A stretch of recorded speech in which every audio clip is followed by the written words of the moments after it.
Fala galera, eu sou o Marquinho Laurindo, professor de literatura aqui do QG do Enem e estou aqui para começar um projeto com você, o curso completo do QG.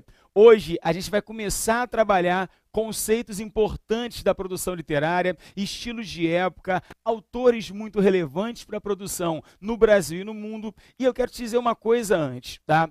Eu sei que você está começando a sua preparação para o Enem. E essa preparação, ela tem que ser muito bem organizada. Quero te dizer que é fundamental que a partir de hoje você já comece a organizar um plano de estudos para que as matérias não se acumulem e que você consiga revisar esses conteúdos muito bem antes da prova. Para começar a brincadeira, deixa eu falar uma coisa antes contigo. Eu vou dar aula de literatura para você juntamente com a professora Silvia Gelpke, tá? A Silvia é uma professora muito interessante também. Ela pegará toda a parte inicial da produção literária e eu vou com vocês do finalzinho do século XIX até a contemporaneidade, beleza? Entendido isso? Hoje, então, a gente vai ter como tema um dos mais importantes temas da produção literária. A gente vai falar hoje sobre um movimento fundamental da literatura brasileira chamado movimento realista. Vem comigo aqui para o slide, vem. Olha só, queridos, nossa aula hoje vai ser centrada no que a gente chama de movimento realista. E para começar, eu queria fazer com vocês aqui, ó, uma pequena observação. Observação essa que vai, de alguma maneira, dialogar com a tradição anterior ao movimento realista. Eu quero que você entenda que o movimento realista, ele é uma reação. Ele é uma reação ao espírito romântico que foi preponderante na primeira metade e por boa parte da segunda metade do século XIX. Os românticos no Brasil criaram um padrão de literatura, deram a possibilidade de uma criação de um público leitor, de uma produção literária num país que estava se formando. Criaram a possibilidade da gente entender o que era uma identidade nacional e foram, de alguma maneira, propagando valores como a idealização, o sentimentalismo, só que, no final do século XIX, isso já não era mais condizente com a realidade. A realidade apontava para situações completamente diferentes daquela idealização. As pessoas viviam um contexto muito complexo no Brasil que remetia à escravidão. Na Europa, os trabalhadores passavam por dificuldades brutais, né? um processo de trabalho que era exaustivo, e o que acontece é que, nesse processo, já não cabia mais a idealização, o amor, o sentimentalismo, e sim, uma visão mais direta da realidade. Para entender o movimento realista, eu quero que você venha comigo aqui para entender essa reação. Acompanha, olha só.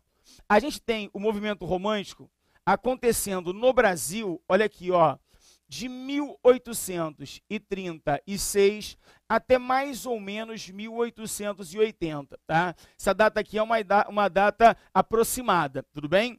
E aí que tá.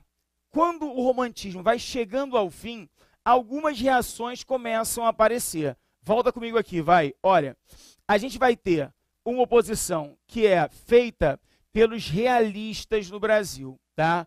Ou seja, o realismo vai começar em 1881, com a publicação de um livro do Machado de Assis chamado Memórias Póstumas de Brás Cubas, tá? Tenho certeza que você conhece essa obra aqui. Só que no mesmo ano há também uma outra oposição, criada, né, por um estilo bem próximo ao realismo, mas que vai acentuar algumas diferenças, principalmente com relação ao que eles vão chamar de determinismo. Eu estou falando aqui do que a gente vai chamar de movimento naturalista ou naturalismo. O naturalismo no Brasil também começa em 1881, com a publicação de um livro do Aloísio de Azevedo, chamado, olha aqui, ó, O Mulato. Então, repara só, no mesmo ano, como forma de reação àquele espírito romântico a que eu fiz referência antes, você tem o início do movimento realista, com Memórias Póstumas de Brás Cubas, publicado pelo Machado de Assis, e O Mulato, publicado por um cara chamado Aloísio de Azevedo, que vai ser o grande autor do naturalismo no Brasil. Isso dentro de um processo no qual a gente está falando de narrativas, da produção em prosa. Tudo bem para você? Ok? Só que o romantismo, ele também foi muito forte na poesia. Você deve lembrar, por exemplo, que as gerações poéticas do romantismo dialogavam com a realidade das suas épocas. Por exemplo, num primeiro momento, no pós-independência, a poesia ela vai abraçar o nacionalismo. Ela vai trazer discussões importantes com relação à formação da identidade brasileira. E por isso, ela vai ser conhecida como geração indianista ou nacionalista. Você lembra? Autores como Gonçalves Dias, lembra? Minha terra tem palmeiras, onde canta sabiá. Tenho certeza que você conhece isso, tá? O que acontece é que esse nacionalismo que aparece num primeiro momento vai dar lugar a uma segunda geração que você conhece como geração ultrarromântica, geração do mal do século ou ainda geração byroniana. Essa geração vai trabalhar valores como o egocentrismo, o pessimismo, o amor exagerado, a não realização amorosa, a idealização da mulher. Essa geração é a geração de um artista incrível, jovem, mas maravilhoso, chamado Álvares de Azevedo. Cuidado para não confundir, tá? O Álvares de Azevedo é o grande autor do ultrarromantismo no Brasil. O Aloísio de Azevedo é o grande autor do naturalismo no Brasil. Tudo bem?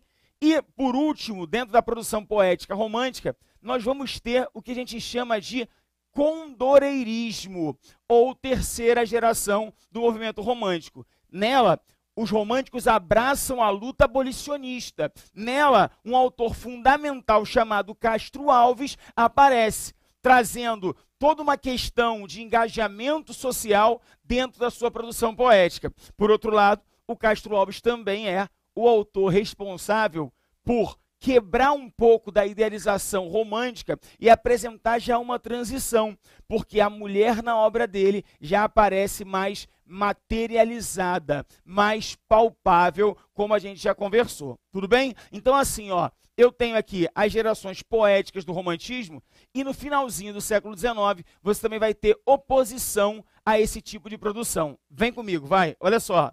Você vai ter também o que eu chamo de movimento parnasiano ou parnasianismo. Só para você entender, o parnasianismo, ele é um movimento que vai começar no Brasil, olha aqui, ó, em 1882, com a publicação de um livro chamado Fanfarras, de um artista interessante chamado Teófilo Dias, tá? Só um detalhezinho, nessa produção, o grande artista vai ser um cara chamado Olavo Bilac, tá? O Olavo Bilac, ele vai ser tão fundamental que a gente vai falar muito sobre ele ainda nessa passagem do século XIX para o século XX. Então, você vai entender o seguinte: essa produção realista, ela então nega a produção romântica e nega em valores fundamentais para os românticos, como, por exemplo, a idealização e também o sentimentalismo. Ficou claro esse momento no qual eu tenho as oposições ao movimento romântico? Claro que sim, né? Então vamos continuar, porque eu tenho que te mostrar como é que isso vai se configurar, como é que essa oposição aos valores vai, de alguma maneira, ser organizada pelos realistas. Vem comigo, vai, olha só. Nesse processo em que o realismo vai se estabelecendo, ele não começa no Brasil, ele vai começar na Europa, e aqui no Brasil a gente vai pegar isso a reboque do processo europeu. O que acontece é que lá, eles, para negar essa perspectiva subjetiva e sentimental, eles passam a trabalhar uma característica que é o que a gente vai chamar de objetividade. E esse detalhe é fundamental, por quê?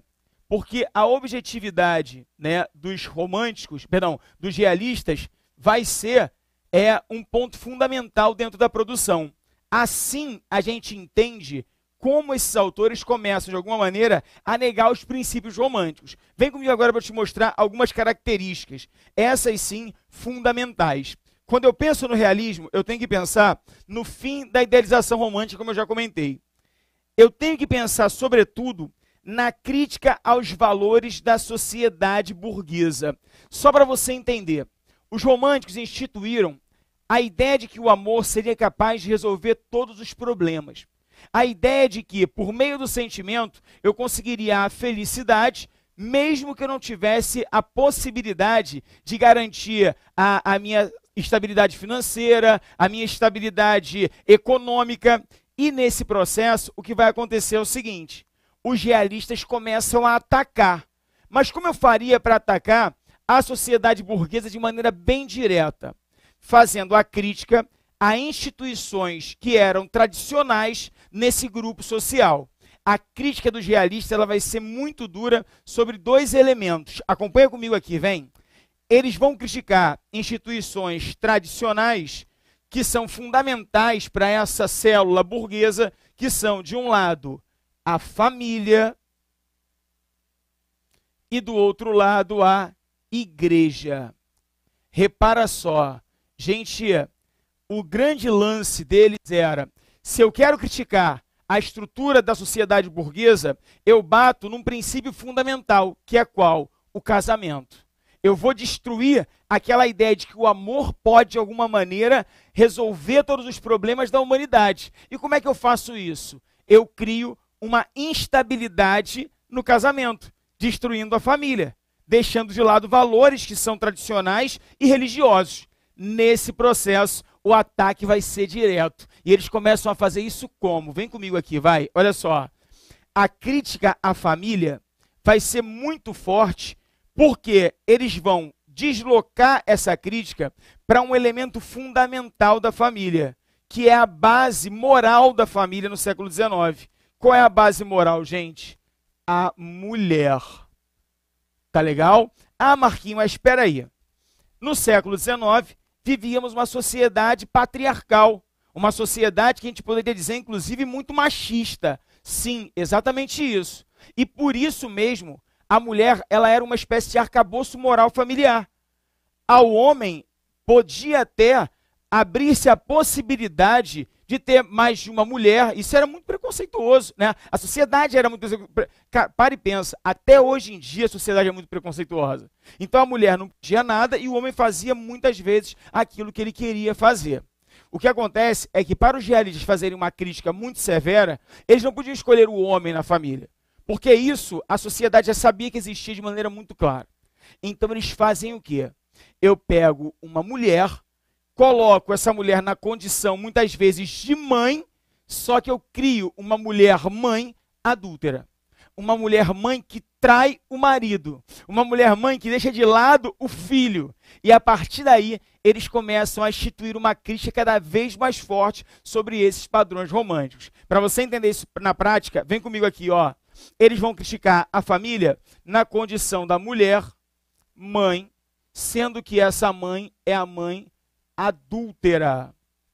Ah, Marquinhos, peraí, como é que isso vai começar? Gente, eu estou falando para vocês de um livro, de um cara chamado, olha aqui, ó, Gustave Flaubert. E o Flaubert, ele vai escrever um livrinho chamado Madame Bovary. O Madame Bovary é um dos clássicos do movimento realista. Ele vai inaugurar esse movimento em 1857, na França. E eu quero que você entenda o seguinte: o Flaubert, ele era um autor romântico, ele começa a perceber que a sociedade está se transformando e justamente para representar essa mudança, ele começa a criticar esse modelo romântico de produção. Como é que ele faz isso? Criando uma personagem chamada Emma Bovary. Quem é a Emma Bovary? Uma mulher que vive numa situação de pobreza, uma mulher que sonha em viver a riqueza da corte, né? Sonha em viver, por exemplo, aquilo que ela lia nos romances românticos. Olha só a crítica. E ele, então, começa a mostrar a Emma como uma mulher sonhadora. O detalhe é que, quando ela parava de ler e olhava para a realidade ao seu redor, ela percebia claramente o quê? Que a realidade dela era ruim. Não era aquilo que ela sempre sonhava. Então, o que acontece é que a Emma resolve mudar de vida. E aí você me pergunta, mas espera aí, ela mudou como de vida? Trabalhando, buscando a sua própria iniciativa? De alguma maneira, sim. Buscando a sua iniciativa, não trabalhando. Por quê? Ela vai buscar o casamento como forma de mudar de realidade. Ela vai se casar por interesse. Gente, casamento por interesse é um tema romântico? Não, é um tema sobretudo realista. Essa mulher que casa-se por interesse, ela começa a achar o casamento muito ruim. O marido dela não corresponde às expectativas. O marido é um homem duro, alguém que de alguma maneira não é sensível com ela, tá? O Charles Bovary é descrito no livro de maneira muito caricatural, e o que acontece é que a Emma começa a se interessar por outros homens. Em princípio, um rapaz chamado Leon, depois um homem chamado Rodolphe, tá? E o que acontece é que, nesse processo, ela começa de fato a trair o marido o tempo inteiro. Isso choca a sociedade do século XIX. É um livro que por muitos vai ser proibido, tá? Então o que acontece é que ele abre uma perspectiva nova da produção literária. E esse eco da produção do Flaubert começa a circular na Europa e chega também ao Brasil. Só para você entender, na Europa, um autor que vai trabalhar também a perspectiva realista e a crítica a esse modelo familiar é um cara chamado Eça de Queiroz. O Eça de Queiroz, ele vai escrever alguns livros importantíssimos, mas um que toca nesse ponto de maneira muito fundamental, chamado O Primo Basílio. Você deve conhecer a história, né, de uma mulher chamada Luísa, que tem um casamento maravilhoso, é uma pessoa feliz, o marido dá tudo a ela e tal, até que um dia chega de Paris o seu primo, Basílio. E ela começa a sentir algo por Basílio. Basílio, que é um dandy, um homem do mundo, cosmopolita, olha para ela e fala, eu vou conquistá-la. E acaba tendo um envolvimento amoroso com essa mulher.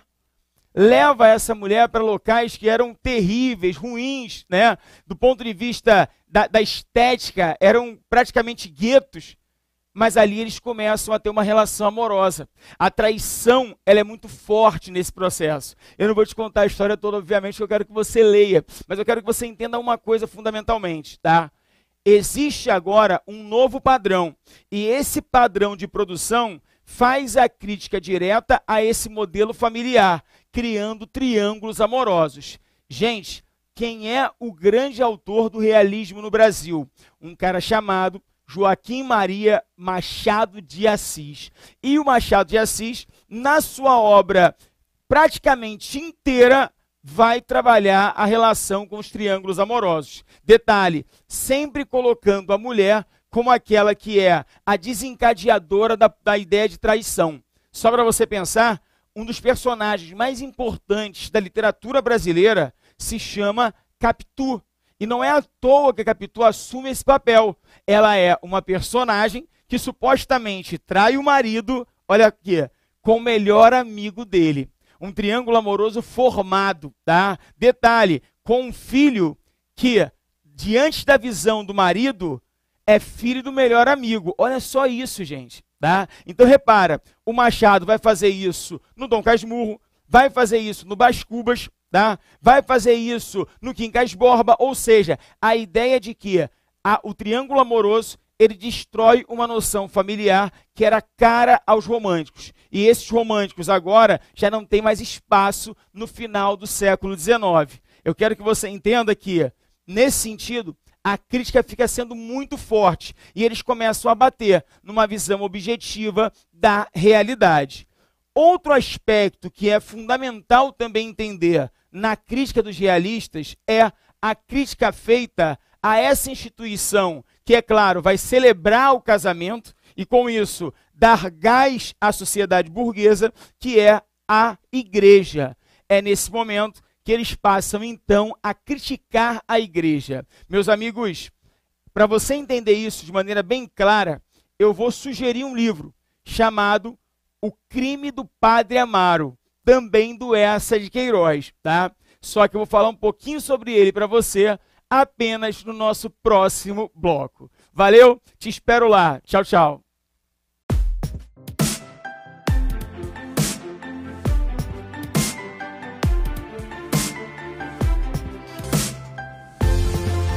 Bom, galera, voltamos aqui para o nosso segundo bloco dessa aula fundamental sobre o movimento realista. E eu estava te falando o seguinte, que os realistas passam então a fazer uma crítica a essas noções fundamentais do movimento romântico, como sentimentalismo e idealização. E para fazer isso, eu te disse o seguinte, que eles vão atacar fundamentalmente duas instituições, tá? Uma delas, a família, e como é que era feito esse ataque? Olhando para a mulher como mãe, só que essa mulher mãe adúltera. A partir do adultério, principalmente capitaneado por uma mulher, eles começavam a trabalhar esses triângulos amorosos, característica fundamental para destruir a tradição romântica do amor. Por outro lado, eu terminei o bloco anterior dizendo para você o seguinte, uma outra instituição que vai ser extremamente criticada por eles é a igreja. E sugeri que você lesse um livro fundamental chamado O Crime do Padre Amaro. O Crime do Padre Amaro é um livro do Eça de Queiroz também. É um livro muito interessante porque ele vai trabalhar com uma noção de corromper a sociedade a partir de um sentimento que de alguma maneira quebra a lógica tradicional com relação à igreja. Caramba, Marquinhos, você falou difícil. Vou tentar esclarecer. Ele cria um personagem chamado Amaro. Quem é o Amaro? Um padre jovem, tá? Eu queria que você entendesse o seguinte, na nossa cabeça, tradicionalmente, quando você olha para um padre, você imagina um padre como aquela pessoa que é reflexo de uma experiência elevada do ponto de vista moral. Você imagina normalmente um homem mais velho, não sei se vai acontecer contigo.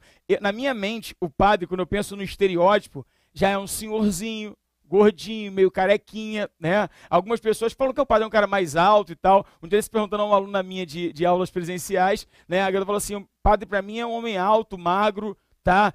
Branco. Eu falei, esse é o padre Marcelo Rossi, filha, né? Tá legal. E o que acontece é o seguinte, esses padres que a gente imagina, de um modo geral, criando um estereótipo, eles são aquele modelo no qual você tem ali a respeitabilidade, tá?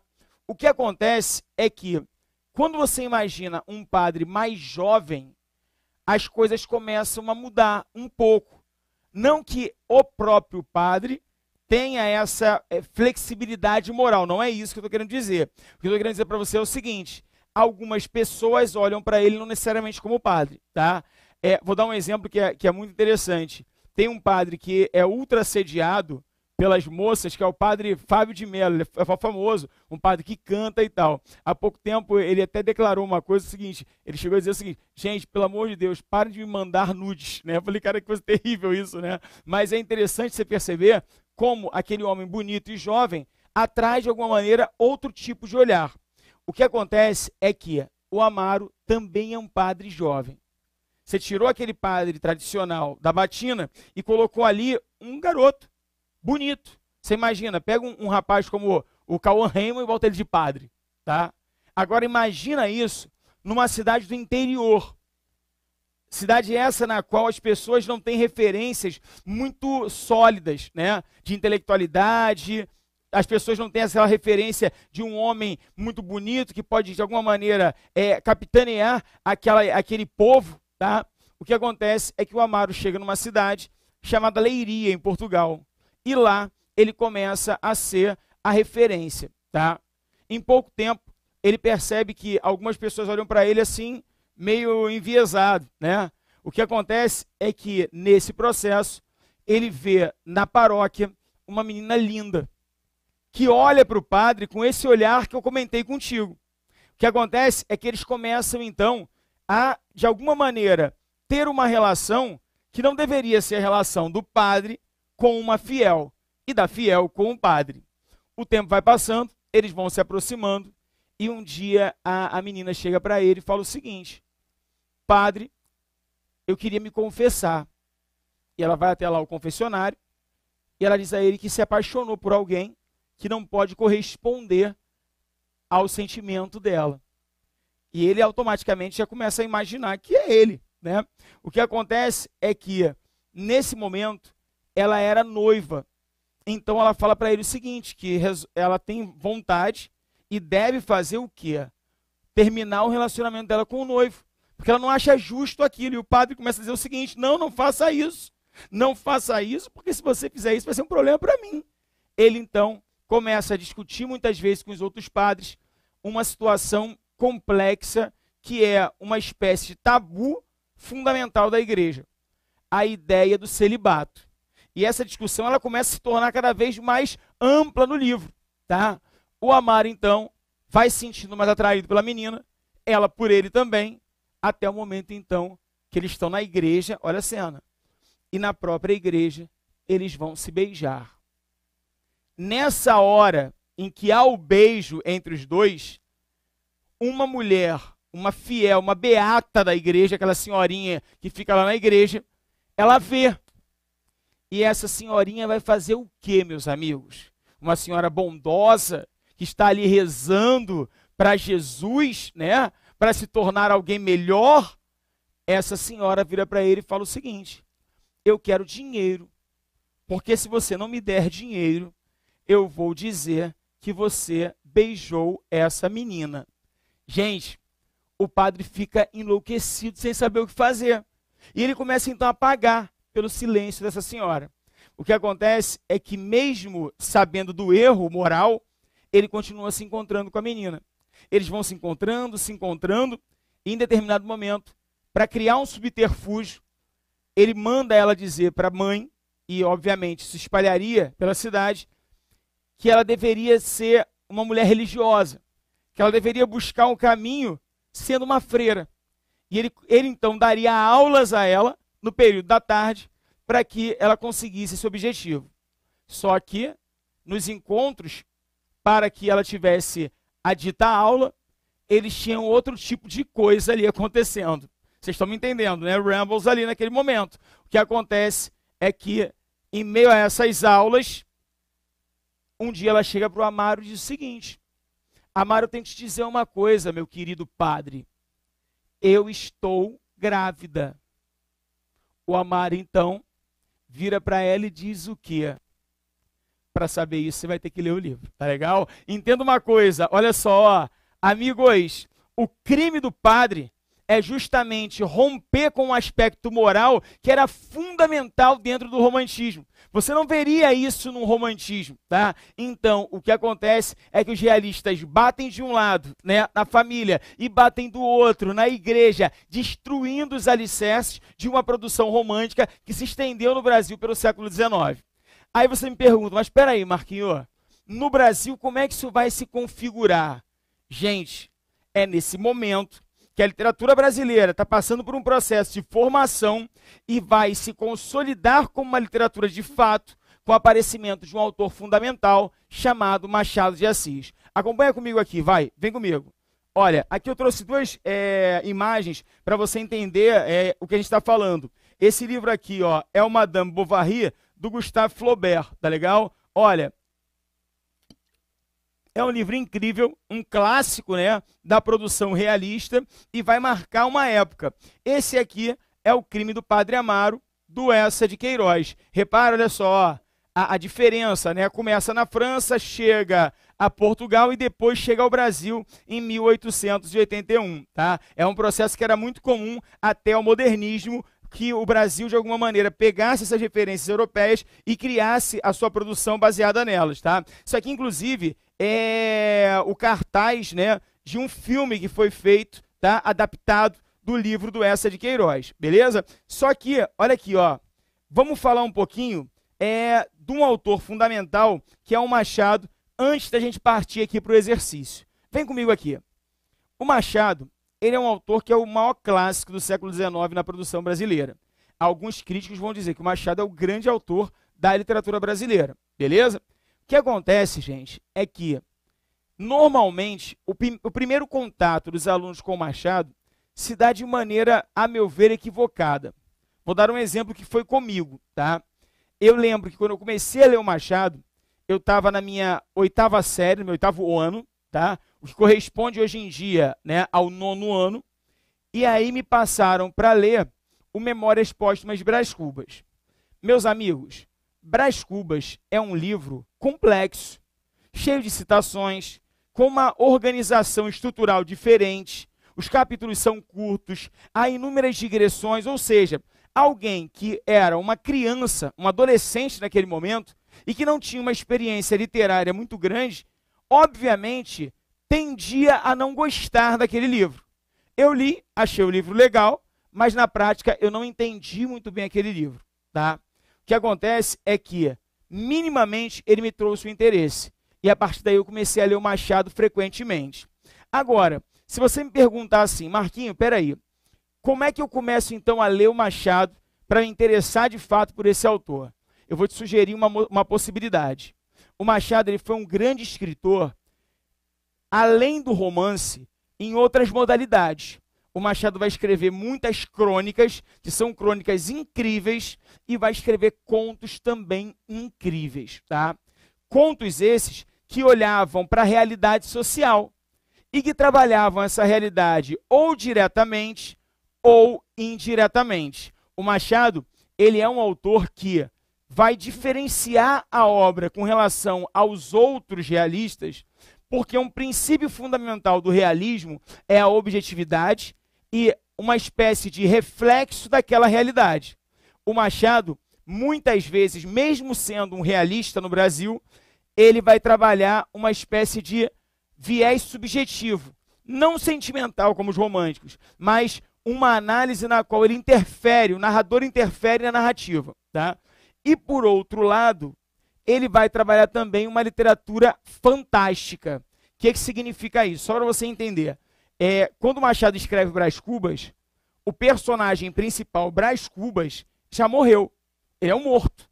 Logo, um morto não falaria, não contaria a sua história, pelo menos diante da realidade. Ele cria essa obra fantasiosa e foge a um padrão que era o padrão realista, de representação somente da realidade. Mas, mesmo trabalhando essa ideia do fantástico, ele está a todo momento criando alegorias para falar da realidade. Para você entender isso, eu vou te falar aqui sobre 2 continhos do Machado, que eu gosto muito de contar, porque eles representam, de fato, uma crítica muito clara também a esses modelos burgueses. O primeiro conto que eu quero fazer referência aqui tem a ver com a discussão religiosa. Pelo menos esse é o tema superficial dele. O nome do conto é A Igreja do Diabo. Provavelmente você já estou falando desse conto, mas é um conto realmente incrível, tá? A Igreja do Diabo é um conto do Machado que conta a seguinte história. Um pergaminho encontrado encontra uma história na qual o diabo, muito entediado da sua vida e pensando que jamais conseguiria alcançar uma equivalência com a bondade divina, começa a pensar numa maneira de criar algo que pudesse ser representação do mal e que de alguma maneira não houvesse nenhum tipo de oposição a ela. E o diabo começa a pensar em maldades, vai realizando maldades terríveis e tudo mais, até que um dia ele começa a pensar numa ideia que, na opinião dele, é revolucionária. O diabo pensa em fundar uma igreja, a Igreja do Diabo. E um princípio fundamental dessa igreja seria o seguinte: na Igreja do Diabo, tudo será permitido. Na minha igreja, eu darei aos seres humanos o verdadeiro livre-arbítrio. E o diabo fica muito entusiasmado com a ideia dele. E ele começa a pensar naquela ideia, achar aquela ideia maravilhosa, e justamente para ratificar essa vontade, ele faz o seguinte: ele resolve contar para alguém. Sabe quando você está com uma ideia muito boa e você tem que contar para alguém? O diabo vai contar para quem, gente? Ele vai até o céu, e chegando lá no céu, isso aqui é o diabo voando, tá? Ele chegando lá no céu, ele se depara com a seguinte cena. São Pedro interrogando um senhor que tentava entrar no céu, e Deus um pouco mais acima. Ao chegar naquele momento, o diabo vira para Deus e fala assim: Senhor, se eu fosse você, eu deixaria esse pobre entrar, porque certamente ele será um dos últimos a entrar aqui, porque eu fundarei a igreja do diabo e darei a eles a possibilidade real que você jamais deu. Eu darei a eles, Senhor, o livre arbítrio. Deus olha para o diabo com aquele ar de superioridade divina e fala o seguinte: pobre diabo, tu não sabes, mas as capas de lã jamais se misturarão às franjas de seda. Deus usa uma metáfora assim, né? Que é bíblica, inclusive. E o diabo não entende muito bem, mas Deus vai dizendo a ele o seguinte: Assim são as coisas, e uma jamais poderá ferir a outra, e o diabo não vai entendendo muito bem, e fala para ele o seguinte: tudo bem, mas eu vou fundar a minha igreja, e ela será um sucesso avassalador. Todos irão para a igreja do diabo, porque eu darei a eles aquilo que eles querem. O diabo desce para o inferno, funda lá a sua igreja, e meus amigos, em pouquíssimo tempo, a igreja do diabo está bombando. As pessoas estão lá vivendo, bebendo cachaça, matando um ao outro, fazendo o diabo, fazendo o próprio diabo, né? E o diabo feliz pra caramba lá, no meio daquela maldade, tocando Catra, Ivete Sangalo, um diabo, né? Sertanejo universitário. E o que acontece é que em determinado momento, o diabo percebe que sorrateiramente algumas pessoas começam a cometer bondade. Algumas pessoas começam, pelas costas dele, a fazer o quê? A ajudar uma pessoa pobre, a tirar um carro do atoleiro. E o diabo olha para aquilo e fala assim: não, vocês não precisam fazer isso. E aí ele vai, né? Vira de costas, as pessoas vão lá, ajudam outra pessoa e tal, ajudam uma criança. E ele fala: não, não façam isso. E as pessoas, conforme ele vai virando, vão ajudando. E ele vai se sentindo mal com aquilo. Até que em determinado momento ele não sabe o que fazer mais. E ele fala assim: meu Deus não. Ele fala: diabo, eu, né? E nesse momento, o que vai acontecer é o seguinte: ele resolve voltar ao céu. E ao chegar ao céu, ele se depara com Deus novamente. Nessa hora, Deus, com seu ar de supremacia divina, olha para o diabo. E o diabo antes fala para ele o seguinte: Senhor, por que eles fizeram isso comigo, Senhor? Se eu fui o único a dar a eles a possibilidade real do livre-arbítrio, que você não deu.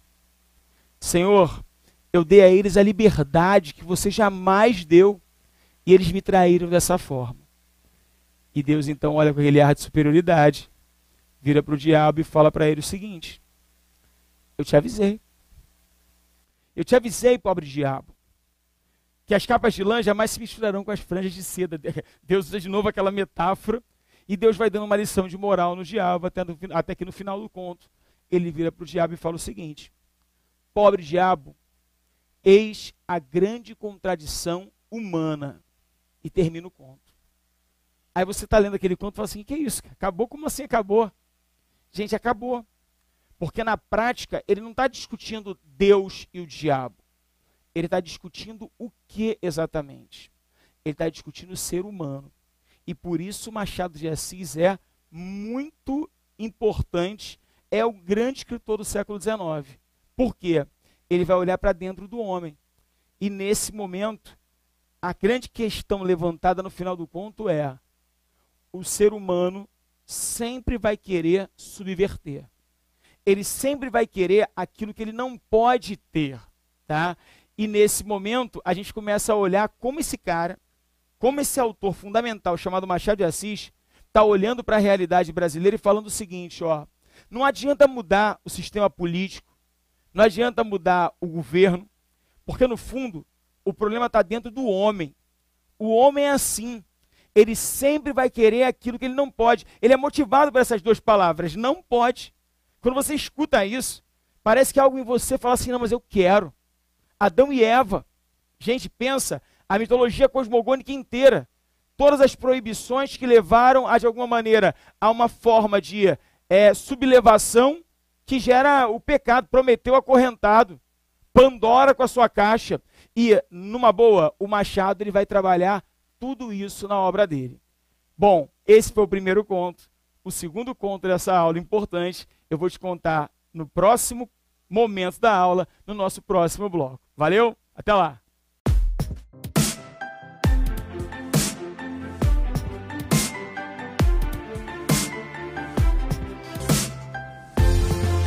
Voltamos aqui para o nosso terceiro e último bloco dessa aula. E, meus amigos, com a promessa que eu tinha feito antes, no segundo bloco, eu quero te falar sobre um outro conto do Machado, para você entender como começar a ler esse cara, porque hoje ainda fala um pouquinho sobre os romances. Queridos, o conto que eu quero fazer referência se chama Pai contra Mãe. Esse conto é um conto muito interessante porque ele lida com a realidade brasileira do final do século XIX e uma das suas mazelas mais terríveis, que foi a escravidão. É a história de um homem chamado Cândido Neves. E quem é o Cândido Neves? Um caçador de escravos. Um caçador de recompensas e de escravos urbanos. Se passa no Rio de Janeiro, no final do século XIX. E o que faz a gente, de alguma maneira, estranhar esse tipo de realidade, por mais que nós conheçamos a história, é justamente a ideia de que, em pleno final do século XIX, o Rio de Janeiro buscava um padrão de vida que era guiado pela ideia da ilustração. Criava-se no Brasil instituições importantes como a Biblioteca Nacional, né, os museus de arte, o teatro, né, de comédia. Ou seja, nesse momento em que a gente está de alguma maneira tentando copiar o que existe mais interessante na Europa, nesse momento em que o Rio de Janeiro é quase uma reprodução de Paris pós-reforma do Haussmann, né? O que acontece é que, meus amigos, em pleno Rio de Janeiro, homens eram acorrentados e puxados por outros homens para justamente dar a esse processo continuidade. O que acontece é que o Cândido é um homem feliz. Ele é casado, ama a mulher e tem um sonho na vida. Qual é o sonho dele? Se tornar pai, ter uma família. Essa é a grande ideia dele. O que acontece é que, com as leis de proibição do tráfico de escravos, começa a escassear o seu ganha-pão. Esse homem que tinha uma família, né, tinha a ideia de construir ali a sua grande possibilidade familiar, ele começa a ver o dinheiro diminuir. Então ele vai ficando numa situação cada vez mais difícil. Tem menos escravos, ele não consegue pegar, e a situação vai ficando cada vez pior. Ele se vê obrigado a, junto com a mulher, se mudarem para a casa da tia dela. Nessa época, a mulher dele vai engravidar. E aquele momento que deveria ser de uma alegria brutal, uma vez que ele sonhou com isso a vida inteira, passa a ser de grande preocupação. Então ele vai buscar escravos de todas as formas. Ele vai a um lugar, pasmem, existia isso no Rio de Janeiro, um local onde as pessoas colocavam uma espécie de anúncio dizendo como é que era o escravo fugitivo, para que esses homens encontrassem, e o valor da recompensa. Então ele começou a olhar e viu o seguinte anúncio: procura-se escrava de nome Arminda, altura tal, jeito tal, taranã, paga 100 contos de réis. E ele percebe que aquele dinheiro ali resolveria qualquer problema dele, principalmente os problemas mais imediatos. Ele parte atrás dessa escrava, vai a todos os lugares que ele possivelmente poderia encontrá-la, mas não encontra. O tempo vai passando, ele tenta outras ocupações, mas não se adapta, porque ele é só mesmo um bom caçador de escravos, só que ele não consegue mais dinheiro, e um dia a tia da mulher vira para ele e fala o seguinte: olha, Candinho, se você não encontrar emprego e não trouxer dinheiro para essa casa, essa criança não vai poder ficar com a gente não vai ter mais o que comer. Ele fica desesperado e começa a procurar e não encontra, procura e não encontra, até que em determinado momento a criança nasce. Com o nascimento, a pressão se torna maior ainda. Então a tia vira para ele e fala o seguinte: se até tal dia você não conseguir dinheiro, essa criança vai ter que ir para a roda. Meus amigos, talvez vocês conheçam isso, existia em algumas instituições religiosas, principalmente, o que eles chamavam de a roda dos enjeitados. O que era isso? Era uma estrutura metálica na qual pegava-se uma criança que a família não tinha como sustentar e colocava ela no compartimento. E virava-se a roda. Do outro lado, alguém pegaria aquela criança e ela seria levada para uma espécie de adoção extraoficial. O que acontece é que o Cândido jamais pensaria nisso para sua família. E ele vai procurando, não encontra, procurando, até que chega o dia estipulado pela tia como deadline para ele. E o que acontece é que ele não consegue dinheiro. Eles entram em desespero. Ele e a mulher choram desesperadamente, mas de madrugada, para não chamar a atenção das pessoas da vizinhança, ele sai com o filho para deixá-lo na roda. A vergonha vai tomando conta daquele homem que sonhava em ter uma família. O que acontece é que, em meio ao caminho, muito escuro, as ruas pequenas do Rio de Janeiro, no final do século XIX, ele vai andando assim e vê uma mulher bem distante. Uma mulher negra, que batia muito com a descrição física feita no anúncio. E ele olha para aquela mulher e resolve chamá-la, mas ele não lembra o nome. Ele vai tentando lembrar até que ele lembra o nome. E ele grita Arminda. Nessa hora, a mulher olha para trás. E no que ela olha para trás, ele entra em desespero. O que fazer naquele momento? Deixar a criança, correr com ele, tentar pegá-la? E aí ele entra em desespero. As primeiras lojas estão abrindo no centro do Rio de Janeiro. E ele vê uma farmácia abrindo. Ele pede então ao dono da farmácia que fique com o filho dele. E o dono resolve que não vai ficar, porque ele poder deixar aquela criança ali e não voltar mais. E ele promete, chega para o cara e fala o seguinte: pelo amor de Deus, fica com ele. Se você não ficar com ele, eu jamais voltarei a vê-lo. O que acontece é que depois de muita insistência, o dono da farmácia fica com a criança. E eles saem disparados atrás da escrava. E ele corre para um lado, para o outro, para um lado, para o outro, até que ele consegue avistá-la, distante ainda. E ele vai correndo atrás dela, e vai correndo atrás dela, com muita vontade de pegá-la, vai se aproximando até a hora que ele consegue alcançá-la. Antes, porém, ele grita para ela parar e ela não para. Ele então atinge ela com socos e pontapés. Ela cai no chão. E conforme ela está caída, ele vai batendo nela. Quando ele vira a escrava para poder amarrá-la, ele percebe uma coisa.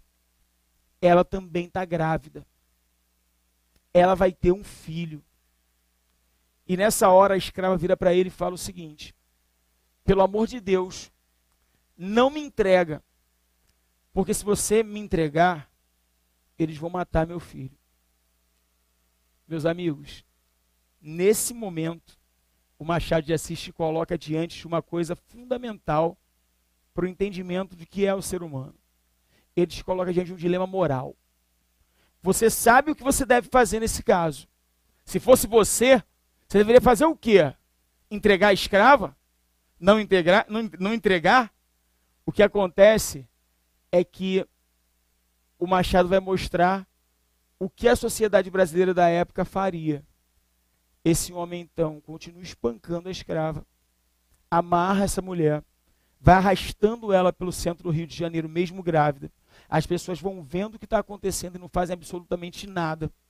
Ele toca na casa do dono dela, pede o dinheiro da recompensa, ele é pago e ela é levada. No entanto, conforme ele está contando o dinheiro ainda, os homens desse senhor começam a espancar a escrava. Em meio ao espancamento, um deles dá um chute que acerta a barriga dela. Ela cai no chão, as dores são muito fortes. E ela acaba tendo uma hemorragia e perde o bebê na frente dele. O Cândido, nessa hora, ele para, olha para aquela cena, bota o dinheiro no bolso e vai embora. O final do conto é uma porrada na gente. Porque é o Cândido já em casa, depois de ter pego o filho de volta, com dinheiro, uma grande comemoração entre eles, e ele comentando a história. A tia da mulher falando para ele o seguinte: também uma escrava querendo ter um filho? E nessa hora, o Cândido começa a olhar para o filho dele assim, feliz, e o narrador fala algo mais ou menos assim. Cândido olhava para o seu filho como um reflexo da sua felicidade. E que todos estavam felizes. E naquele momento ele pensava na escrava. E no filho que ela acabara de perder. E pensava também que num mundo como esse, repleto de injustiças, nem todas as crianças vingam. E termina o conto. Numa boa, meus amigos, esse conto é para mostrar para você o seguinte: acabou o amor romântico. Acabou a idealização. Essa é a lógica que o Machado vai trabalhar. Tá claro isso para você? Tá, não tá? Então vamos dar uma olhada aqui no exercíciozinho. Vem comigo, vai. Olha só, primeiro exercício para a gente treinar um pouco isso. No trecho abaixo, o narrador, ao descrever a personagem, critica sutilmente outro estilo de época, o romantismo. Olha aqui, ó, a crítica ao romantismo. E ele fala o seguinte no trechinho, ó: Naquele tempo contava apenas uns 15 a 16 anos. Era talvez a mais atrevida criatura de nossa raça e, com certeza, a mais voluntariosa. Não digo que lhe coubesse a primazia da beleza entre as mocinhas do tempo, porque isso não é romance, olha isso, ó, em que o autor sobredoura a realidade e fecha os olhos às sardas e espinhas. Na prática, ele está falando o seguinte: isso não é romance romântico, no qual as pessoas tiram os defeitos. Não, aqui é um romance realista. A gente tem que mostrar o defeito, tá? Volta comigo, ó. Mas também não digo que lhe maculasse o rosto nenhuma sarda ou espinha, não. Era bonita e fresca, saía das mãos da natureza cheia daquele feitiço precário e eterno que o indivíduo passa a outro indivíduo para os fins secretos da criação, né? Então, assim, o Machado está falando aí de uma mulher que é muito bonita, claro, né? Mas que não pode deixar de lado alguns probleminhas que ela tem também, porque isso aqui é realismo, isso aqui não é romantismo, beleza? Não tem idealização. Vem comigo, vamos lá? A frase do texto em que se percebe a crítica do narrador ao romantismo está transcrita na alternativa, olha só, onde você vai encontrar a crítica ao movimento romântico aqui, ó, justamente na letra A. O autor sobredoura a realidade e fecha os olhos às sardas e às espinhas. Repara, ele vai dizendo que no romantismo você vai ter todo um processo de alienação e principalmente, né, de idealização. Tá claro para você? Tá, né? Então vem comigo de novo aqui, vamos dar uma olhadinha só nas características do realismo para você entender. Ó, características do realismo de modo geral: a objetividade em oposição à subjetividade romântica, a descrição da realidade, a verossimilhança, que é esse apego à realidade, um retrato da sociedade, e um trabalho vinculado ao universalismo. Eu já não trabalho mais a perspectiva nacional. Entenda que, nesse processo de representação, na pintura você vai ter um autor interessante chamado Colbert, tá? Olha só que interessante, ó. Ó aqui, isso aqui é Europa, tá? E para mostrar essa realidade, ele passa a mostrar o trabalhador, né? O homem que ficava com uma jornada de trabalho gigantesca nesse finalzinho do século XIX. Olha aqui outro dado interessante também, ó. Olha aqui, ó. Você tem aqui a mulher trabalhando, né? Vivendo ali uma vida difícil e tal, uma criança aqui em meio ao trabalho. Então, assim, entenda, essa realidade do final do século XIX vai ser explorada pelos realistas, acabando com a idealização. Mas no Brasil, o Machado, como eu te falei, tem características peculiares, que não aproximam somente do realismo. O Machado, ele é um escritor realista, tá?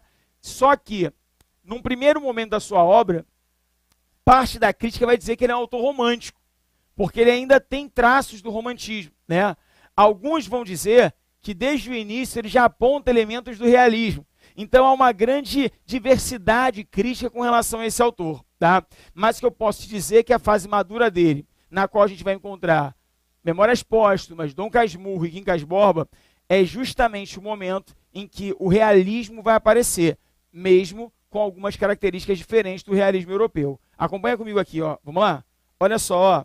Repara, antes, porém, deixa eu te falar aqui, né, mais um exercício que eu acho que é interessante. Sobre o realismo, é incorreto afirmar. Olha só, ó, surge em um contexto econômico, social e político conturbado de grandes transformações, tá certo, tá? Final do século XIX. Faz uma dura crítica ao romantismo e a maneira idealizada com a qual o homem era retratado pelos olhos dos escritores que se dedicavam à escola literária. Tá certo também, né? Ele faz uma crítica à idealização romântica. Letra C.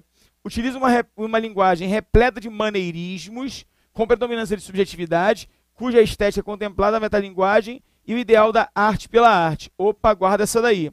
Foi inaugurado por Machado de Assis, tendo no escritor o maior expoente do retorno à estética realista, certo?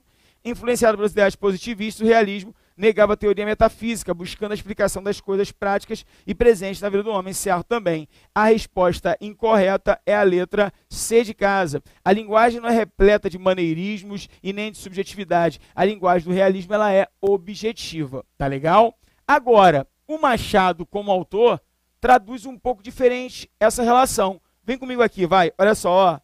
Machado de Assis, diferentemente dos outros realistas, ele vai basear a obra dele no que a gente vai chamar de análise psicológica, tá?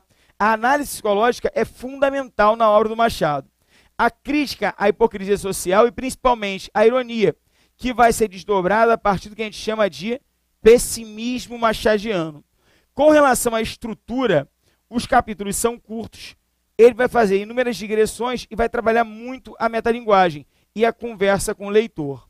Para você entender isso de maneira bem clara, aqui o Machado, jovem ainda, né, no seu primeiro momento, você vai encontrar os primeiros livros do Machado nessa referência ainda muito próxima do romantismo. Tá? Esses livros aqui são anteriores ao Brás Cubas, Ressurreição, A Mão e a Luva e a Garcia e Helena. Só que a fase importante do Machado, Machado já mais velho, aparece aqui. Olha, Memórias Póstumas, que é o primeiro livro dele importante, né, que vai iniciar o realismo no Brasil. Quincas Borba, que é um livro muito bacana, tá? Vai falar sobre a questão filosófica na obra dele. Agora, o grande livro do Machado dessa fase é um livro chamado Dom Casmurro. Meus amigos, só para você entender, quando a gente pensa em Dom Casmurro, eu tenho certeza que ele serve como um exemplo da fase madura do Machado e principalmente do que a gente vai chamar de fase realista do Machado de Assis. Ele, depois desses livros, ainda tem mais 2 romances importantes e legais pra caramba, que são Esaú e Jacó e Memorial de Ares. Tá? Só que, grosso modo, quando a gente começa a olhar para o Dom Casmurro, o que você vê é o seguinte: um homem mais velho, Bento Santiago, tendo passado por inúmeras questões na vida, e um dia sozinho em casa, pensa em escrever sobre algo, ele é um advogado, já experiente, ele resolve então escrever sobre jurisprudência.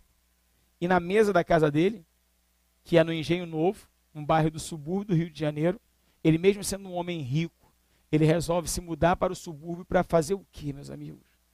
Uma casa idêntica à que ele morou na rua de Mata Cavalos, no centro do Rio de Janeiro, quando era criança e quando conheceu uma menina que vai mudar a vida dele, chamada Capitolina. Esse homem já mais velho olha para o passado e resolve escrever alguma coisa sobre jurisprudência, filosofia, a história dos subúrbios. E na hora que ele vai começar a escrever, na casa havia os bustos dos imperadores romanos. E como numa questão fantástica, fantasiosa, um deles vira para ele e fala o seguinte: olha, cara, você é um homem que até hoje não resolveu bem seus problemas. Você é um homem que por dentro é destruído. Você vai escrever sobre jurisprudência, filosofia, a história dos subúrbios? Não. Escreve sobre a sua vida. E tenta entender o que te levou a ser esse homem que você é hoje, solitário, abandonado. E aí, meus amigos, olha, começa uma história incrível. O Bento criança conhece a Capitu. A história é um pouco longa, eu vou resumir. Né? A mãe tinha feito uma promessa de que se ele nascesse com saúde, ele teria que ir para o seminário. No seminário, ele conhece um amigo que vai ser extremamente importante para ele, chamado Escobar. E então ele passa a ter uma relação de amizade muito forte com o Escobar. E diz para o Escobar o seguinte: olha, eu não quero ficar no seminário, porque eu sou apaixonado pela minha amiga Capitu. E você vai adorá-la. E o Escobar dá a ele a ideia de falar com a mãe que, uma vez feita a promessa de entregar uma criança à igreja, porque ela não adotava uma criança ou pegava uma criança pobre e dava a essa criança uma formação religiosa. Todos aceitam muito bem, ele volta para casa, se casa com a Capitu, e o Escobar se casa com a melhor amiga da Capitu, uma mulher chamada Sancha. Eles são amigos, são felizes, são ricos, até que um dia o Escobar vira para o Bento e o convida para ir à casa nova que ele comprou. A casa era de frente para a praia, o Rio de Janeiro era diferente, o bairro da Glória tinha a Praia da Glória, hoje em dia é o aterro do Flamengo, e o que acontece é que, olhando para o mar, o Escobar vira para o Bento e fala assim: Bento, tá vendo esse mar maravilhoso, Bento? Olha, para entrar nesse mar, tem que ter um braço forte como esse aqui, tem que ter um peito forte como esse aqui. E aí o Bento vira para ele e fala assim: mas que isso, cara? Tá em ressaca o mar. Ele fala: Bento, é assim que eu gosto de nadar. Você tinha que nadar como eu, Bento. E aí nessa hora, eles vão continuar numa festinha, uma recepção na casa do Escobar. No dia seguinte, quando o Bento está em casa trabalhando, um escravo do Escobar chega batendo na porta dizendo o seguinte: que o Escobar tinha ido nadar no mar em ressaca e que tinha morrido afogado. Nessa época, o Bento já tinha tido a sua maior felicidade na vida, que era o nascimento do seu filho. E esse filho, antes da morte do Escobar, recebe um nome em homenagem ao padrinho, que era o Escobar, Ezequiel Escobar. Então, a comoção da morte do Escobar é muito grande. A Capitu fica muito abalada. E a partir do momento em que a Capitu olha para o morto ali, o capítulo inclusive é muito famoso, chamado Olhos de Ressaca, o Bento começa a suspeitar das relações entre eles, que eram só relações de amizade, mas pelo viés, de alguma maneira, ciumento do Bento, começa a colocar a ideia da traição. E em função disso, o Bento vai destruindo o relacionamento dele, vai mandar o filho para um colégio interno, vai pensar inclusive em se matar, pensa inclusive em matar o próprio filho, até que ele toma uma atitude que é a seguinte: leva os dois para a Suíça e volta para casa, se torna um homem sozinho praticamente até o fim da vida. No final da vida dele, o filho volta da Suíça para vê-lo, pede dinheiro a ele para viajar pela Terra Santa, para fazer uma pesquisa antropológica. Ele paga ao filho, que vai até essa viagem e morre de febre tifoide. Ele vai dizer o seguinte: eu pagaria o triplo para nunca mais ter de voltar a vê-lo. Ver o filho para ele era como se olhasse para o reflexo da traição. A Capitu morre e ele praticamente não fala nada. Ele é um homem destruído por dentro. E tudo isso que o Bento vai sofrer, você consegue ver pela imagem que ele vai criar. Ou seja, ele é o narrador, ele é aquele cara que está falando a sua própria história, e você consegue ver isso por meio da análise psicológica o tempo inteiro. O Machado, ele cria essa possibilidade a partir da análise psicológica de um personagem que começa a contar a sua história, e você, leitor, parece que é o psicólogo dele, escutando aquela história ali, de um homem marcado por uma vida terrível. Tá? Entenda, a obra do Machado tem no Dom Casmurro um dos seus grandes momentos, mas ela inteira vai trabalhar esses aspectos que são a ideia de uma análise psicológica, a ideia de uma abordagem da elite, a ideia vinculada à metalinguagem, porque a todo momento se fala da composição do livro dentro do livro, tá? É ele escrevendo o livro, beleza? E além disso, ele vai trabalhar uma característica fundamental chamada conversa com o leitor, essa interlocução. A todo momento ele vai comentando, caro leitor, cara leitora, ou seja, é uma estrutura moderna de uma narrativa que não mantém a linearidade comum no romantismo, que fragmenta a sua produção em capítulos curtos e vai criando uma novidade muito importante no finalzinho do século XIX. Beleza? Amigos, para resumir essa nossa produção, o Machado, ele é o grande autor do século XIX que vai refutar a tradição romântica e vai trazer ao Brasil uma nova realidade literária. Valeu? A gente continua esse nosso caminho nas próximas aulas. Um grande abraço aí e é só o começo, galera. Valeu, beijão a todos.